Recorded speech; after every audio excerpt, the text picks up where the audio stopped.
Hi, everyone, and welcome back to Tech Talks, our virtual speaker series focused on technology ethics. My name is Elizabeth Ranieris, and I'm the founding director of the Notre Dame IBM Technology Ethics Lab. Along with my colleague Kirsten Martin, director of the Notre Dame Technology Ethics Center, we are very happy to welcome you to our sixth Tech Talk of this semester in our series focused on technology and power. In this series, we're examining how the speed and breadth of technological advancement is replicating historical and systemic racism, discrimination, and inequalities in employment, education, healthcare, financial services, criminal justice, and more. We're also looking at how individuals and entities with the power and resources to develop and deploy new technologies often generate massive financial, social, and political capital, while marginalized members of society are often excluded from their benefits or made to bear the brunt of their harms. We are joined by leading academics, practitioners, and activists to explore questions such as who reaps the benefits of new technologies and who suffers the harms or consequences. How is technology reshaping or reinforcing existing power dynamics in society, including with respect to gender and race? And can technology distribute power more equitably? And if so, how? The COVID-19 pandemic has put a spotlight on essential workers, grocery workers who keep shelves stocked with food and other supplies, truckers who transport goods across the country, sanitation workers who maintain streets and sidewalks, and gig workers who deliver groceries and other things. Increasingly, these workers are subjected to workplace surveillance technologies that purport to increase efficiency by following their routes, precisely timing their breaks, and making just-in-time shift changes and behavioral adjustments, among other interventions. Today, we welcome two experts to examine the ethical implications of these trends. First up, we have Dr. Karen Levy. Dr. Levy is an assistant professor of information science at Cornell University and associate faculty at Cornell Law School. Her research focuses on the social, legal, and ethical dimensions of emerging technologies with a particular focus on surveillance and privacy, as well as technology's effects on marginalized groups. Her forthcoming book, Data Driven, examines the development of legal and organizational surveillance in the United States trucking industry. Dr. Levy holds a PhD in sociology from Princeton University and a JD from Indiana University's Maurer School of Law. We are also joined by Ali Al-Khatib. Ali presently serves as the director of the Center for Applied Data Ethics at the University of San Francisco. A social computing researcher trained in computer science and anthropology, his research explores how people relate to artificial intelligence and other technologies, and attempts to situate those relationships in historical backdrops and ontological foundations using scholarship from the social sciences. Ali studied computer science at Stanford and earned a BA in anthropology and a BS in informatics at the University of California, Irvine. Karen and Ali, thank you so much for being here today with us to discuss workers, surveillance, and power. So I'll lead us in a discussion for about 30 to 35 minutes, after which we'll turn to some questions from our attendees. If you're in the Zoom, you can submit questions through the link in the chat. And if you're watching on the live stream on YouTube, you can submit your questions through the link in the comments. So let's go ahead and get started. I want to begin by broadly examining the relationship between workers and technology. So right now, there's a lot of emphasis on the future of work. But I want to start by looking at the present, specifically how modern technologies are currently being used to surveil and monitor workers. Dr. Levy, I'd love to start with you and your work on long-haul truck drivers, the subject of your forthcoming book, as we mentioned, Data Driven. Can you tell us what you've learned about how technologies are being used to monitor and surveil truck drivers, and what issues that this might raise from an ethical standpoint?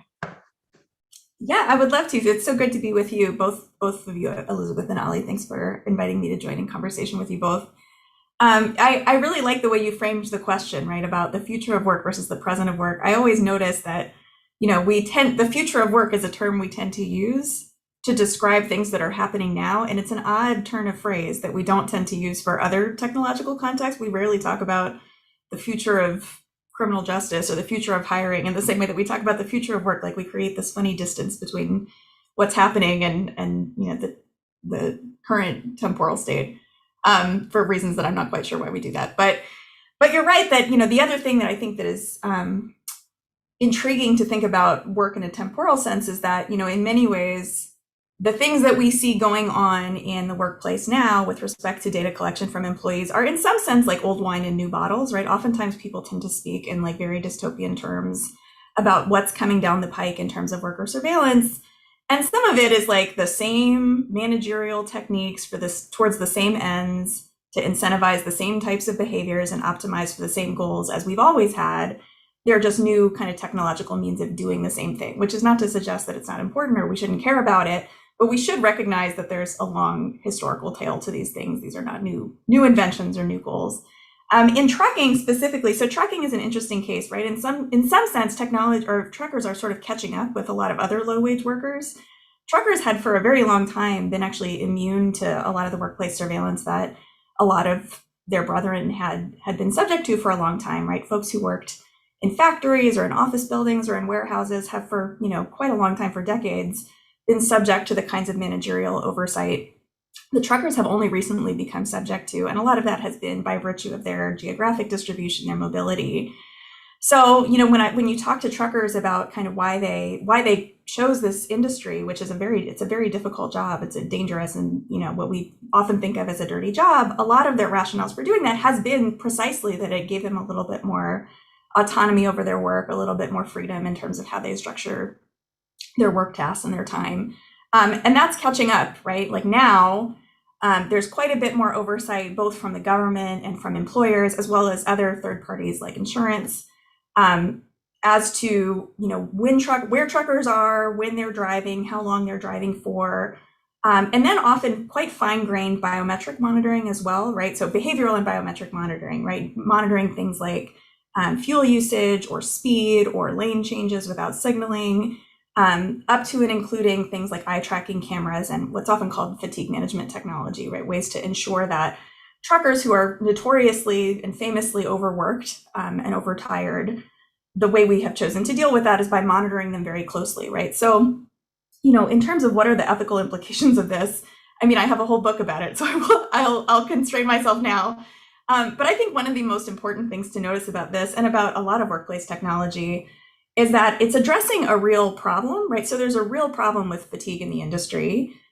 It's a public safety problem for truckers. It's a public safety problem for the rest of us. Thousands of people a year die in truck-related accidents. Like the goal is in some sense, noble or reasonable. Like nobody actually wants people to be overworked. Nobody wants people to die and, in accidents because they're too tired.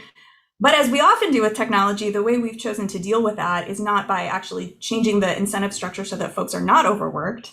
It's to kind of duct tape over it, right, with these technological systems. And that's often the case, right? Like people often talk about kind of the difference between using technology as sort of a stopgap or a Band-Aid versus changing kind of the systemic root cause problems that lead to the situation that technology is being used to ameliorate. And that's definitely the case in trucking. Yeah, thanks. So much to dig into there. And I want to turn back to a lot of what you mentioned about these kind of temporal dynamics. Definitely want to examine some of the historical context deeper. Let's, before we do that, turn to Ali and talk about, Ali, a lot of the work you've done around the so-called gig economy or on-demand economy. What are the present ways in which advanced and emerging technologies are being used to, if surveil isn't the right word, at least to track, monitor, and order kind of the relations of gig workers and on-demand workers? And similarly, if you could highlight some of the, at a very high level, the key ethical challenges there. Yeah, so I mean, there are a lot of different dimensions that we're seeing tracking and surveillance and management and whatever the employers often want to call it, but basically surveillance of workers. And if we think about it in the context of like gig workers on like let's say like Uber or DoorDash or whatever, there's the obvious kind of like tracking of the immediate location of the person who's doing the deliveries, communicating that to the customer, giving the customer like a lot of insight into the status and circumstances of the driver, or of the worker, but not necessarily having a sort of symmetrical relationship there. And then quite often using that as a way to inform psychological tests. Things like Uber has been sort of excoriated over the years for basically for using psychologists to devise ways to encourage drivers to get back on the road, and to sort of like encourage them through kind of gamification psychology tests and things like that. And so there's all of that, which is sort of the surveillance of workers to inform the experimentation on workers and to inform the the revelation of where workers are, what workers are doing, all of that sort of stuff. But then there's also a lot of the surveillance that goes on in on-demand work that I guess I would describe as kind of information work or work that happens at the computer. So there's places like Mechanical Turk. There are a number of other kind of crowdsourcing platforms. But then there's also the work that a lot of us do at a computer that we don't think of as gig work, or think of as crowd work, but is still being surveilled in really aggressive ways. I think fairly recently, somebody pointed out that like on Amazon, you can buy a device that will like move your mouse, basically kind of just like jigger your mouse a little bit so that it seems like you're still at the computer or something. And this is all sort of in response to surveillance regimes that basically just monitor your keystrokes and monitor what you're doing at your computer and all these other things to make sure that you're, I guess, actively doing nothing.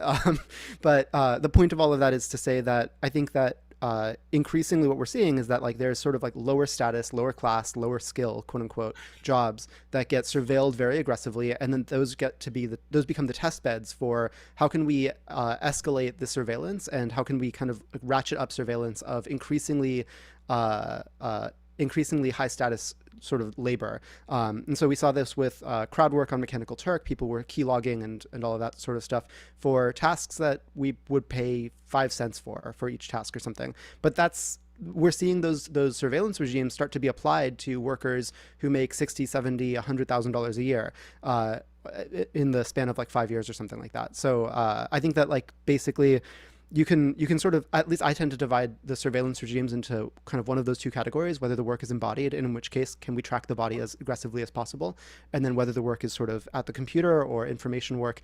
And then there's still a tremendous amount of surveillance, looking through the webcam, things like that, but it takes on a slightly different tone and flavor.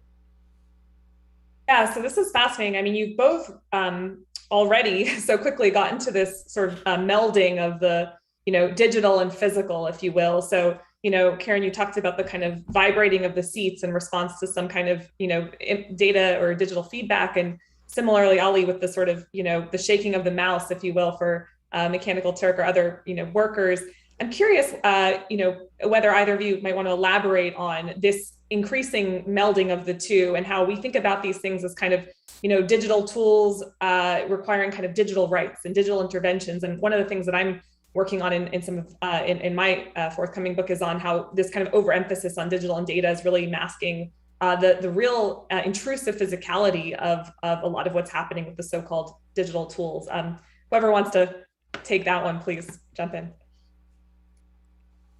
I mean, I couldn't agree with you more, Elizabeth. I think, it's often the narrative around automation and AI and labor is like a displacement narrative, right? Where we say, oh, well, our concern is that all these low wage, quote, low skill workers will no longer have jobs anymore because the robots will have taken the jobs, right? Like that's a little, I think, it's a bit of a straw man at this point. I think folks have many people have started to see that as being a little bit sensational, but that's still definitely a dominant narrative. I mean, even in policymaking, the Obama White House had a lot of documentation about the, concerns about runaway automation and the impact it would have on low skill labor. And it's not to say that it's not a concern. Certainly, especially sector-wide unemployment is a real concern. But I think the much less quantifiable narrative has to do with exactly what you're talking about, right? Which is the dignity of work when people remain on the job, but they are joined by wearable devices or cameras trained on their eyelids or whatever it is, right? And keeping both of those in our heads at once, I think, is really important, and ensuring that in policymaking, we should definitely be attuned to things like, job loss and a social safety net for job loss and reskilling and things like that. But we also should certainly think about, and we tend to have a harder time thinking about exactly what you're suggesting, right? Which is this sort of compelled hybridization of the worker and the technology in ways that are like, they feel uncomfortable. Like, I think there's sort of an intuitive, like visceral reaction that folks have when you talk to them about what some of these devices are, but it's much harder to kind of put a number on it, right? Because the job isn't necessarily lost. The person may still be there, but the quality of the work has been really fundamentally altered. Yeah, I totally agree with that. And I think that, like sort of speaking to Karen's point, I think like this fear that a lot of the on the ground labor is going to go away is a little overstated, in part because like, I mean, you look at like all of the endeavors that people are pouring, tens of billions of dollars into, like self-driving cars, for instance. I mean, like I commented a while back, and I think I might have deleted the tweet. Like, it occurs to me that like self-driving cars don't even like honk or flash their lights or anything. Like, they don't even have like a basic sense of the communicative skills needed to drive on the streets. To say nothing of like all of the ways that they get confused and flummoxed by all of the sorts of stuff that that like we see them get flummoxed by in the news. I just don't think that like things like driving, for instance, are going to be like replaced by autonomous agents or anything like that. I think that what's much more likely, like Karen said, is there's going to be this algorithmic system that's sitting beside you, constantly negging you for the way that you do your job and constantly criticizing the way that you do your work, and managing the way that you do your work in a way that deprives you of, like Karen said, your dignity, but also any amount of autonomy, any amount of ability to improvise on the spot when the situation calls for it. And we see that sort of stuff all the time, even today. So I think that like that's one of the concerns, is the aspect of dignity. But I think that also a serious aspect of it that kind of concerns me is the increasing sort of danger that this algorithmic system puts people into and then forces them to execute on, because that's the power relationship that this algorithm is going to have with the person that's doing the work. Yeah. Let's dive right into power. I mean, our series is on technology and power. So what I'm hearing from both of you is that a lot of the types of interventions that result from these technologies is sort of actually putting the onus of compliance or changing the system on the party with less power, right? So rather than addressing kind of the meta conditions, whether it's the labor conditions or other things, technological intervention says the person with less power now has to adjust how they behave, how they act, the decisions they make. So could you speak to more concrete examples of how this plays out with specific populations of workers that you've observed, and again, take this in either order? You want to start on this one, Ali? Yeah, sure.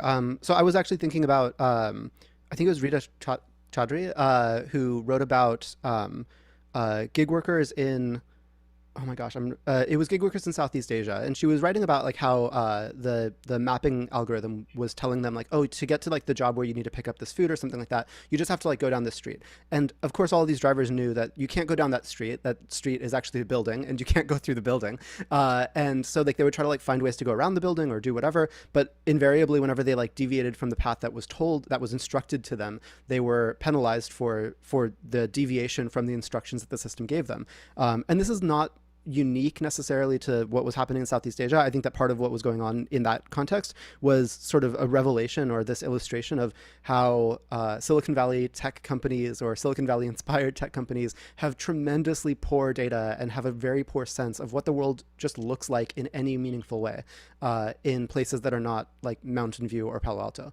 And I think that like even living in San Francisco, it's very clear that a lot of these self-driving cars, and I keep harping on self-driving cars because I live at an intersection, but like it's very clear that a lot of these tech companies have a very poor sense of how the world actually works, but they nevertheless try to impose that on the workers. And for those of us that can resist, like me, I don't have to acquiesce to all of the demands of a lot of algorithmic systems very often.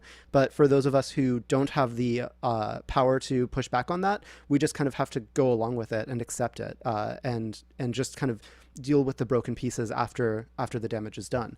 And so I think that's one of the things that's very common that I'm seeing a lot of, that workers who are disempowered, who have very little space to push back, just kind of have to find a way to survive whatever the algorithm does to them and then try to pick up the pieces afterwards. Yeah, I think that's a really good point. I mean, I would add maybe only that I think it's useful to think about when we are using technology to solve a problem and when we're using it to avoid solving a problem. And oftentimes I think like the way power enters into things is that we have like, all my examples come from trucking because it's the context I know the best, right? Like the problem is overwork, right? The problem is essentially like sweatshop labor in terms of the amount of pay, the risk of injury, and the amount of time that workers work. One way to deal with that, right, might be to so truckers are exempt from the Fair Labor Standards Act, right? They can't make overtime. They're not paid for the full amount of time they work. They're paid by the mile they drive, which means there are just hours and hours that are unaccounted for, that they're unpaid for. That's why they're really tired. It's like not a big mystery.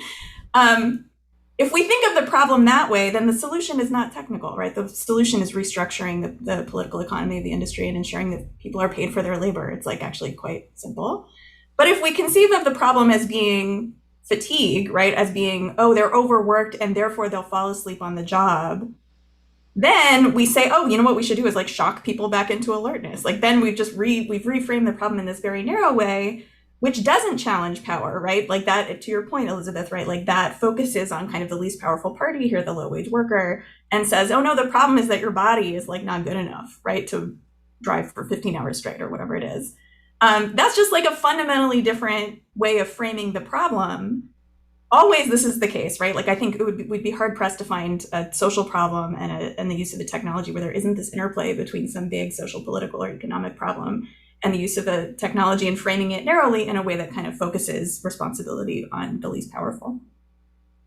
Yeah, I think this framing of, your body is the problem, or your kind of your humanity, your imperfection is the problem, is really interesting. Ollie, I think maybe a year ago, I can't remember when it was, but I heard you say something about the way that algorithmic systems are kind of going from making sense of the world to making the world make sense. And actually, since we tend to have a general audience, if you could first just clarify what you mean by an algorithmic system, and then maybe elaborate on what you meant by that transition that you see happening. Yeah, so like I actually went back and forth with reviewers about what I meant by algorithmic systems. So I'll try to recap the short version of that disagreement. I think that in the context of the paper that I wrote, I was talking mostly about machine learning systems and systems that take a lot of data and infer rules based on massive amounts of data. I think I could probably make the argument, if pushed, to say that any algorithmic system, any set of instructions, basically makes an assumption about the world and then goes and imposes those assumptions onto the world. But we'll set that aside for a moment. So what I meant by making sense of the world and then making the world make sense was basically this kind of dynamic where these machine learning systems take in a massive amount of data. And let's be clear before we move on. When we say data, we don't just mean like raw, sort of perfect representations of the world. We mean the representations of the world that the people who fed the data to the system decided was satisfactory to sort of give to the system. And just to kind of concretize that a little bit, let's say that I wanted to get a sense of health trends in San Francisco or in any locality. There are a lot of ways I could get health trend data, or health data in general. One of those ways might be step counts, but there are a lot of reasons that would be really stupid. And yet step counts are one of the most sort of common ways that we think of like registering and tracking whether a person's the trends of a person's fitness or health or well-being. But nevertheless, anyway, the point is to say that we feed data into these systems and they try to make sense of what the world looks like or what the rules of the world look like. And then they go and impose those rules that they've inferred onto this new data that they haven't seen before. And that's their way. And the more power we give to these systems, the more power they have to punish people for not fitting into the patterns that they've inferred and learned. The more power they have to force people to adopt the patterns that these systems have learned and inferred.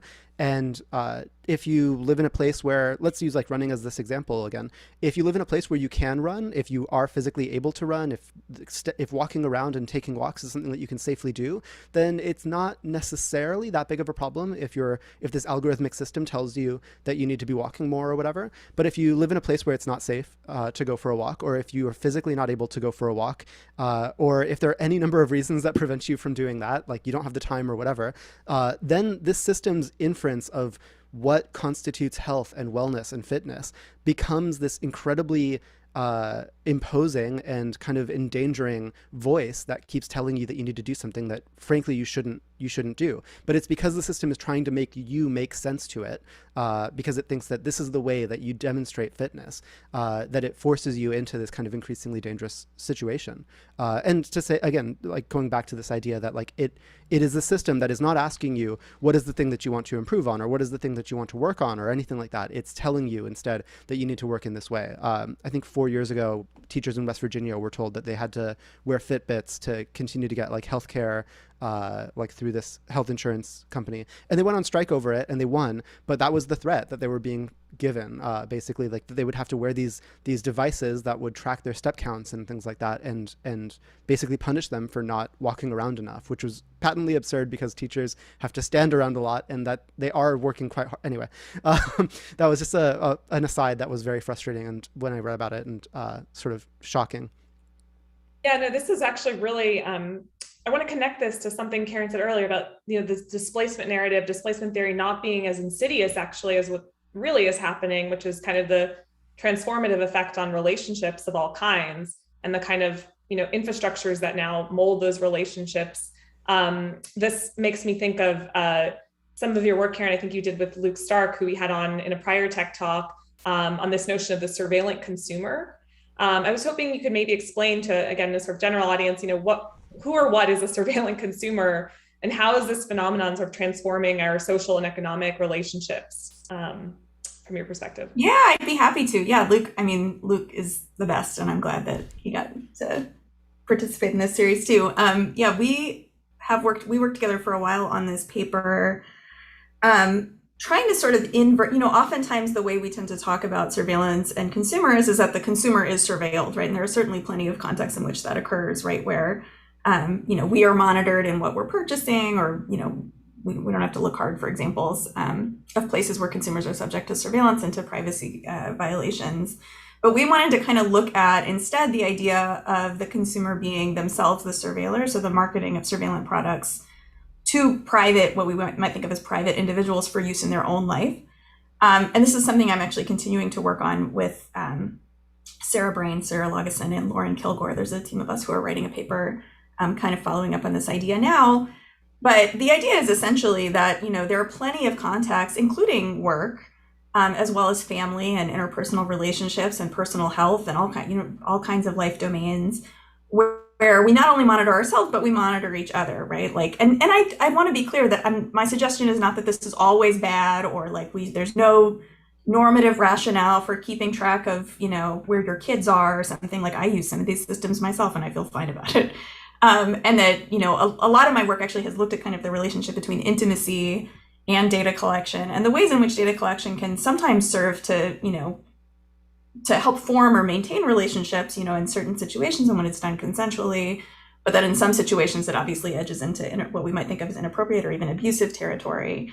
But in the work with Luke, kind of our focus was on looking at ways in which people tend to surveil, sometimes in employment relationships, right? So particularly in the context of care work, this is something I think that has really blown up even since we wrote the paper. This is just really ballooned in looking at, nanny cams and crowdsourced, community boards about I saw your nanny doing this. That's something we started to talk about in the paper, but I think it's just really blown up. Since then, I've done some work with a gerontologist, Clara Berridge at UW, looking at the way that people use cameras in the rooms of their relatives who are in nursing homes, right? And the reason they use them is because they care about their relatives, right? They are concerned that their relatives are going to be neglected or subject to abuse. And so the way in which they deal with that is by putting these cameras in their rooms. And about a dozen states have laws now that regulate when you can do that. And, a lot of the reason I'm attracted to these kinds of questions is because they are difficult questions, right? There are real rationales that people, there are reasons people do this that are not because they're evil mustache twirlers, right? They actually are, presumably coming from a place of care. But of course, there's also clear privacy issues, not only in the nursing home case for relatives, but for roommates and for employees and, for all kinds of folks. So again, I think, not to be a broken record, but this feels like yet another context in which the reason people are often motivated to purchase these surveillance devices is because they've been responsibilized to do so, or because, in the nursing home context, right, nursing homes are underfunded and can't provide a culture of care. People have real concerns about the quality of the way that we've just chosen to provide long-term care for elderly folks in this country. And so, the technology becomes this duct tape, right? It becomes a way to kind of try to accommodate that more systemic structural situation. So you definitely see it in work. I think you see it in interpersonal life, really across the board. There's actually a point, like Karen was saying, that these people aren't all mustache twirling villains, and I want to say I totally agree with that. And I think that there was this moment that I had almost 5 years ago or whatever, where I think I became the almost mustache twirling villain. But I was working at Microsoft. I'm not sure how. Well, I promise I can defend myself. But I was working at Microsoft Research for an internship, working on basically a worker-owned cooperative kind of idea for domestic workers, and we were working with this an existing worker-owned cooperative to figure out could we help build a system that would facilitate some of the sort of rudimentary technical things that they want, that they're already doing with a phone dispatch service that I was spending Saturday mornings doing. But this way, like, automate some of it, make it a little bit easier for them to do things like that. And we were thinking about like this way of allowing customers to book cleaners, and we were saying like, well, one thing that would help with like building trust is like having the workers like profile picture on their page, and that way you'd just be able to see what who the person is, and you'd be able to like recognize them when they approach your house and all that other stuff. And one of the workers told us that that's fine for some people, but for a lot of domestic workers, at least in that context, in that place, they were escaping domestic violence, and they were escaping contexts that they did not want their face to be on the internet for. They didn't want somebody to be able to see them and find them in that way. Some of them were using pseudonyms, and they didn't want that to be defeated by the fact that their face was like right next to this pseudonym that they were trying to use to avoid an abuser or whatnot. And this was a moment of like me and two other guys being like, oh yeah, of course. I mean, like we were in this position of privilege where it didn't occur to us that this could be tremendously harmful to people who had very good reasons, had every imaginable good reason to not want to share, you know, a profile photo of their face or something like that. And it was only because we had this, I hope, sort of fairly egalitarian or somewhat more conscientious relationship with them, where we were doing what they wanted, and we basically worked at their request to like listening to them and hearing what they were saying about like, yeah, please don't do this surveillance thing, or please don't do this like this profile photo thing, because I know that sounds like helpful. It sounds like you're being helpful and all that other stuff, but you're coming from a position of not realizing that this would harm us. And so I think like that I feel like in retrospect that characterizes a lot of where the harms tend to come from. Like Karen said, in the context of like a nursing home, I don't think anybody's thinking like, I want to watch like the workers at this nursing home. Like nobody's thinking that. They want to see their elderly loved ones.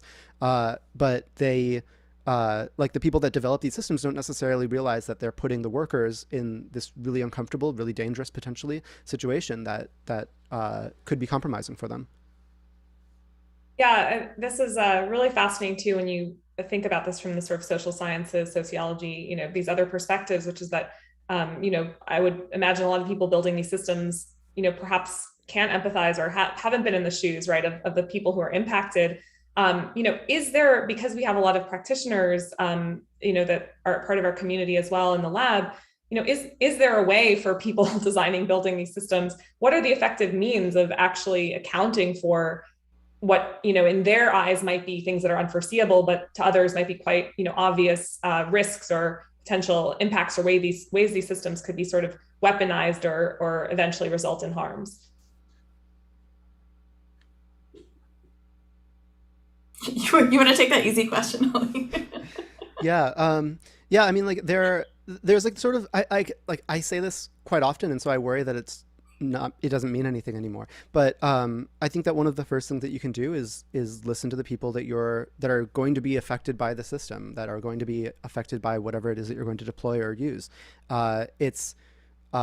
It feels a little like trite and empty though to say that, but I think that like what's worth maybe like to get a little bit deeper on that thought, like try to identify who are being affected by the system and who have relatively little voice compared to you who's designing the system or informing the design of the system, and make a conscious effort to dismantle that power structure that gives you a tremendous amount of power and gives the person that's being where the system is landing upon their head basically no power or no sort of feedback. I think that there are sort of simple things that you can build into these systems that can help at least to some extent mitigate some of the harms, like give people opportunities or give people options to reject some of these systems or reject the decisions that these systems make, but also be aware of the fact that like there's this broader social dynamic that makes it difficult for them to reject what the algorithmic system is going to tell them to do or whatever, and try to figure out ways to undermine that relationship where an algorithmic system says you should probably do X, and I'm not going to force you, but if you don't do it, then you're probably not going to get a job again, which is exactly what the situation that a lot of gig workers face, and a lot of the situation that a lot of on-demand workers in general face. Not a directly coercive, do this or I'll, you know, fire you kind of thing, but it's more like do this or your rating will decline and you won't get work again. And I'm not saying any of this in explicit language, but that's the subtext and you know it. And I know, and like the person who's designing the system knows that that's the subtext that the worker faces. And so I think that you just need to, I mean, like I say just, you need to talk to the people, you need to talk to workers, you need to talk to and listen to them, and try to be an advocate on their, try to be an advocate for them rather than an advocate for the company that admittedly you work for. Yeah, it's such a, I mean, the reason I wanted you to go first, Ollie, is because I think it's such a hard question. I mean, I agree with everything you said. I think it's, you know, it's clearly the case that the workplace context is a great example of a context in which like the person we think of as the end user is not necessarily, I mean, what is the end user is like a complicated question anyway, but the person who's going to interface with the device or the system most directly or be the most impacted by it is probably not the person who's purchasing it, right? So to the extent that people, you know, that developers tend to develop systems to be purchased, there's like an obvious incentive misalignment there. I don't know. This is always a tricky question. I think one thing that's become really clear, I think, in doing like ethnographic work on some of these systems, and this also sounds really obvious when you say it, but I sometimes think that in our rhetoric we tend to elide it, is that like obviously none of these technologies are deterministic. Like certainly the decisions that engineers make are super impactful, particularly when they build in particular defaults, you know, or particular affordances that lend themselves to managerial goals. Like that's clearly a source of tremendous power. But I've seen a ton of variability in how different workplaces will implement the same system, right? And some of them will do it in a way that is pretty worker empowering, right? Or where they choose not to look at particular kinds of data, or they, you know, implement social or organizational systems or incentive systems that align or misalign in different ways with what the data are telling them. And that's really powerful. And I think we sometimes kind of like what, you know, we push that aside. Same thing with like with the nursing home context, right? Which I know is not our focus today, but it just, I mean, that's just a webcam, right? Like who doesn't have a webcam? We kind of all probably have those or have something like that. It's such an extensible technology. Like that technology lends itself to so many uses that it's really difficult to say like, oh, the webcam manufacturer should think about like every possible use and be responsible for every harm that could befall anybody in any possible use. It's not to say that there should be responsibility in thinking about design in those contexts, but we should also not forget about the institutions kind of in between, right? Whether that's employers or in this case, you know, state regulated nursing homes. Like there are many other levers that I think we sometimes forget to push on because we think a lot about engineers. So yeah, but it's such a hard question. Yeah, and I think it's echoing what you said before. It's almost like the hyper focus on the design and development is putting the lens back on the technology rather than the kind of socio-technical context in which, you know, it ultimately operates. So I do want to turn to, you know, this question of to what extent are these problems new or exacerbated by new technologies, like including, you know, algorithmic systems and some of the ones we've talked about, or, you know, to what extent are these kind of replicating historical problems? Ollie, I know you've done work comparing the modern gig economy to this notion of piecework in the 20th century. So, you know, in your view, what similarities have you observed? And, you know, also if you want to elaborate on what's meant by that, what's new, you know, why does it matter? Yeah. So piecework is this phenomenon that, this form of work and remuneration for work that basically pays the worker for each piece of output that they produce, and I think that like a lot of the documentation for it or a lot of the writing about it sort of started 150-ish years ago, but it probably existed for some time longer than that. But the basic idea was that instead of paying people for the amount of time that they spent at the like physically working or the amount of time that they physically spent like at the workplace, pay them for each piece of garment that they produced or for each bushel of produce that they picked or whatever. And I mean, I was seeing a lot of parallels with it. One of the things that was sort of funny that I actually didn't write about in the paper that we published about it, was at like a farm. We were reading like this narrative of a farmer who was basically implementing surge pricing, where they were saying that like they saw that there were very few like workers who were available to like do to do the work that they were calling for. I think it was something like picking apples or something. And so it like they immediately like changed the amount that they would pay for each bushel of apples, and then like that encouraged workers from town to like come over and do the work. And it was exactly the same sort of dynamic that I was seeing that Uber was describing with like their surge pricing model, where it was like, well, we see that there aren't enough drivers on the road, so we're just going to like change the amount that we pay for each piece of work, and that's going to encourage people to come out and do more work and things like that. And so it was really funny to see that like a lot of the same sorts of dynamics where people are trying to come up with ways to encourage people to come out and do work by modulating the price that they pay for each piece of work. That's a thing that happens quite often. There's also, there was also like a surprising amount of surveillance of workers that was going on in 1910s-ish. There were a lot of train engineers who actually wrote like this massive kind of like document explaining all of the ways and reasons that like managing the amount of time that they spend replacing a bearing on a train is actually not a good way of evaluating how effective the worker is being, because they have to figure out what's wrong with the train. They have to figure out, like, they have to diagnose the problem. They have to like acquire the parts and all that other stuff. None of that gets accounted for in the timepiece kind of management of train engineers, and they were starting to get worried that they were like they were doing substandard maintenance on these trains, and so they started to band together and said, like, we need to move away from this piecework system for train maintenance, which, like, 100 years later, I was reading it and I was thinking, like, this is the weirdest thing that I have never heard of before, and it's exactly the sort of thing that I'm seeing a lot of drivers and a lot of people who do work where they're worried that the ways that they're being tracked and the ways that they're being timed, for instance, is causing them to basically work in unsafe ways.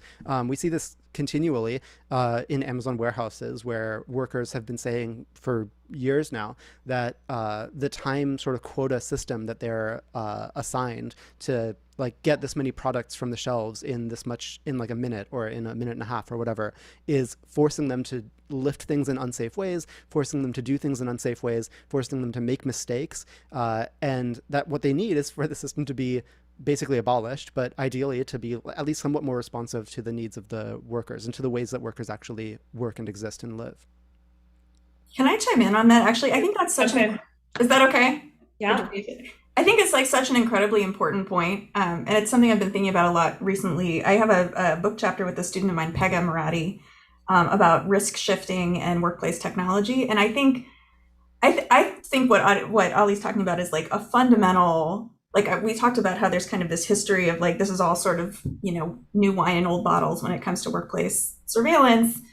But I think the redefinition of what work is compensable, like the granularization of work and the increasing amounts of work that are considered residual to the work task, is like a huge place where we're seeing costs be shifted from management to workers, right? Like there's a really interesting legal history, which I'm sure you know better than I do, Elizabeth, about what work is considered integral and indispensable to a job, right? And like, if you have to put on a suit to go to to go be a butcher somewhere, like, do you get paid for the time you put on a suit? And if you have to sharpen your knife, do you get paid for the time you have to sharpen your knife? Like there's all kinds of super interesting old cases about like what counts as work. And it's a pretty narrow framing. And I think technology, like digital technology, the piecework types of tracking that Ali is talking about, will really enable a further narrowing of what sort of counts, right? So even if you look at like, Spotify, right? Like the idea that like, okay, well, you are compensated, I think it's 30 seconds. Like if somebody listens to 30 seconds of your song, you get paid some amount for that, right? Like that is such a shrinkage from like, oh yeah, there's like the unit is so much smaller and so much, so that all the stuff that you produce that nobody listens to or that someone listens to for 29 seconds is now considered residual. Like that's such a change from, the old way in which that type of labor was compensated. Certainly in rideshare, that's like a clear case, right? Where, the time that you're wandering around or the time that you're driving to pick someone up, right? Like that's uncompensated time. Same thing for truckers, right? The time that they're waiting to be loaded and unloaded is uncompensated time. I mean, again, this isn't new, but the internalization of those costs seems to just be increasing in all kinds of different professions in ways that feels to me like sort of underspecified, but really important. Karen, did you have you heard of, I think it was a study, but it might have just been like an article where somebody was finding that like Spotify's regime of paying people for the first 30 seconds, like only for when the song gets played for the first 30 seconds, seems to be affecting like the dynamics of songs. Like I the drop happens that. sooner. It's like, it was so fascinating. Yeah. And I was like, of course it does, because like artists want to get paid. Like, yeah, like, and they want the like the hook to like happen within the first 10 or 15 seconds, or else the listener's going to like go off to the next song and the artist isn't going to get paid. And it was like, oh, of course, like that was like the scariest and like most intriguing kind of thing. And I would love to talk to musicians about like how that trend happened and everything like that. But yeah, like it's exactly like you were saying, that like there's this dynamic that's pushing people to behave in certain ways, and of course they're going to behave in this way. I can't help but mention that Adele has managed to get Spotify to remove shuffle from albums so that I have to listen to them in order. No way, I didn't know that. A very concrete example of resistance and the ways that these things play out. Oh, that's wild. I had no idea. But another thing I wanted to highlight in what you're both saying is that it's, we're talking about power in this series, but I think, another thing we always go back to in Tech Talks are values, because so much in the conversation around surveillance, really, we just talk about privacy. But I think what both of your work highlights so much is that there are so many other values at play here, whether it's, dignity or autonomy or, cooperation or, all of these different things. So I was hoping that, as we're wrapping up here before we turn to questions, whether you might speak to kind of the key values that are guiding the way that you look at this, the work that you're doing around surveillance tech. Karen, do you want to start? Sure, yeah. I mean, it's such a good question. I think I always have like a complicated relationship to privacy because I think of myself as, and maybe we all do, right? We think of ourselves maybe as being privacy scholars, and I, go to privacy conferences and stuff. And at the same time, I think privacy is often important because it's instrumental to some other value, at least in the context where I'm interested in looking. And sometimes I think a focus on privacy tends to kind of constrain our focus on solutions to things like data governance, which can be really important in certain contexts. Certainly, Elizabeth, some of your work has really emphasized, I think, where that can be really powerful. I think in some of the workplace contexts, it's somewhat limited, right? Like people often ask like, oh, well, if truck drivers own their data, like, would that help? And it's like, no, of course not. Like that has absolutely nothing to do with it, right? Like it's a red herring in some sense to over focus on the data governance issues. There's certainly important things to be derived from that. And there are ways that workers can derive value from their own data, particularly when they collectivize it. But the fundamental issue is about economic distribution, right? It's about allocation and power, and being just fundamentally like being compensated for your work. And so I do worry sometimes that saying the word privacy kind of makes people think about a very specific way of understanding the problem that I think undersells just how significant the problem is. Yeah, I hear that thought about like, oh, what if we made like a data market or something like that? And I'm like, that's not solving the problem of you're putting people in this situation where like they have to give up like their privacy, for instance, in order to like make the economic trade-off to let's say like make rent or whatever. And I think that Elizabeth, like you said, there are aspects besides privacy, like dignity and like autonomy, like the ability to determine the trajectory of your own future, and the confidence and the belief that you have control over your own life. I think that these are really serious values that we don't talk enough about. That, like Karen said, I think that like we often call ourselves privacy scholars in part because that is instrumental to a lot of the other stuff. That is one of the mechanisms that can get us at a lot of the other stuff. But I feel like in the same way that like David Graeber talked about how transparency into bureaucracies is not necessarily the key to solving bureaucratic inequality, that just sheds light on the problem. What we could be thinking about instead is like, what is the point of that transparency, or what is the point of that privacy? What is it instrumental towards? And I think like you said, Elizabeth, like there are these other values. For me, it is autonomy. I think it is the right to determine the course of my future. And I think that like there are other dimensions that we could pay attention to, like for instance, the fact that people can turn wealth into power that affects the future of my life. That seems like an arrangement that seems problematic. I don't particularly love that, and like that is the way capitalism is built from the ground up, is tremendously harmful. And we need to address that. Like I don't think that there's anything that technology can do that would really fundamentally change the rules of that structure. And I think that as technologists, we need to be candid about that we're not going to solve these problems that fundamentally we're like talking about. Thanks, Ollie. I do want to turn to just a few questions. So if you'll bear with me here, I have one directed at both of you. So whoever wants to take it first. The question is, Can some workers actually find algorithmic management to be fairer than human management in terms of being watched or rewarded based on effort and output rather than on other factors like workplace politics? Who wants to take that one? Karen? Not all at once. You can take it if you'd like. Go ahead. Yeah, so I think that it is. I think like the thing that's worth paying attention to is like an algorithm doesn't just like emerge into the world like de novo. Like it doesn't just like have. It's not like this natural phenomenon. So I think it's entirely possible that an algorithmic system can track a person's work in a way that would be different from a racist manager or a sexist manager. But it's just shifting the question of like who's designing the mechanism or the metric or whatever for evaluating work output.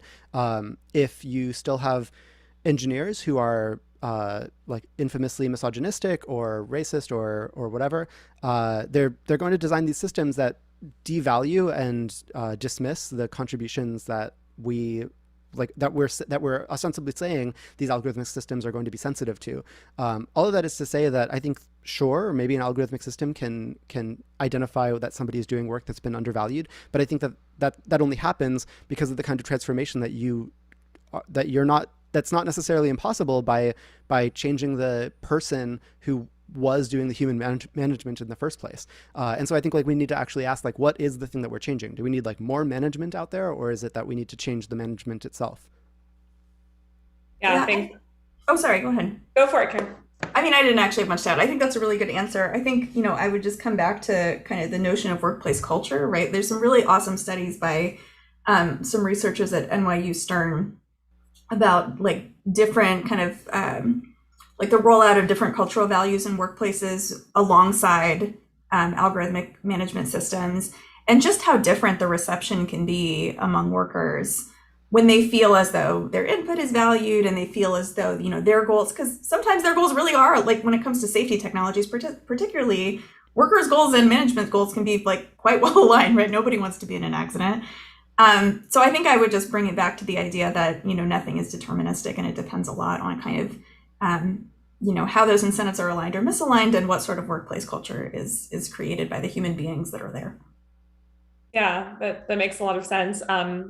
The next question here is actually for you, Karen. So there's a question about in the nursing home example, did you see a shift in perception or privacy concerns with COVID? Did the pandemic change how facilities, residents, families, or regulars value monitoring devices? And I think maybe I would just expand this to either one of you in terms of how the pandemic has impacted this conversation.